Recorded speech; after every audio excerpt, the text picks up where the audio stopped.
this video, we're going to go over the absolute first step in digital art, which is document setup.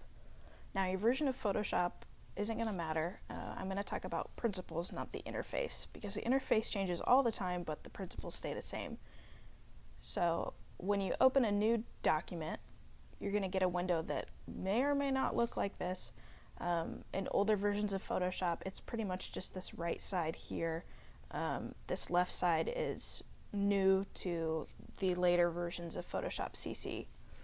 What we're most concerned with right now is the width and height and resolution of our document. Width and height is pretty self-explanatory. You're setting up the proportions of your document, so whether you want a landscape, portrait, rectangle, square, and then you can change the measurement that you're using, the unit of measurement, in this drop-down window. So you have a couple choices. The two you're probably going to use most often are pixels and inches, or centimeters and millimeters for our metric folk. Points and picas are more of a design measurement. It's a little old school, so again, you're going to be using pixels and inches for the most part. And when you input a measurement in one unit, if you change the unit, it'll automatically convert it for you. Resolution is probably the most important part of your document setup. I did it, if there's a wrong way to do it, I did it wrong when I started digital art. The default resolution is usually 72 pixels per inch, or in older versions you're going to see it as PPI as an abbreviation, or DPI for dots per inch. Basically what the resolution is doing is determining how much quality you're able to put in each inch of your drawing. Increasing the resolution packs more quality per inch. So 72 ppi is acceptable quality for text documents, but not really for art. I use 300 pixels per inch for all of my artwork.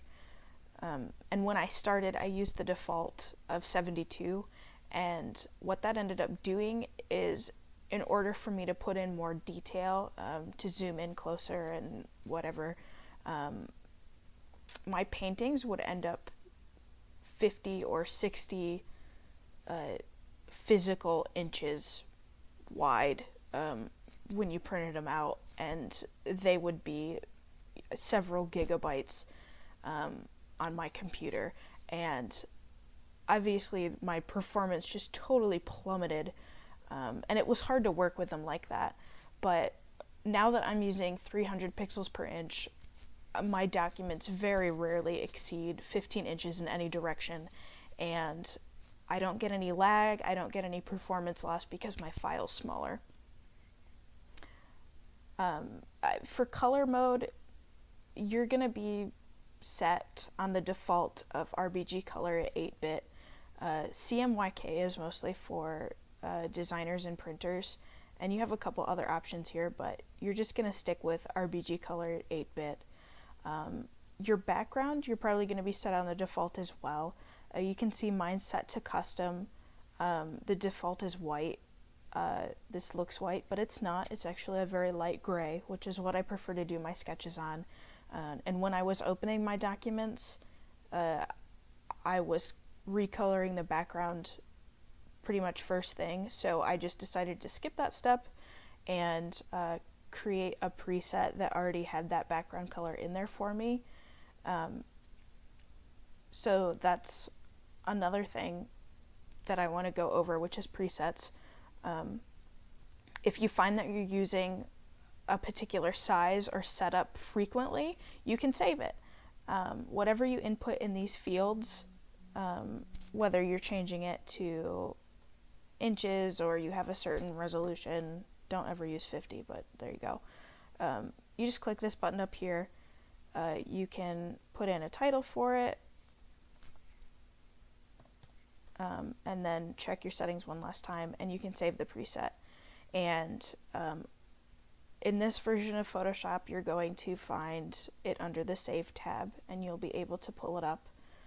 whenever you want. So I only have two presets.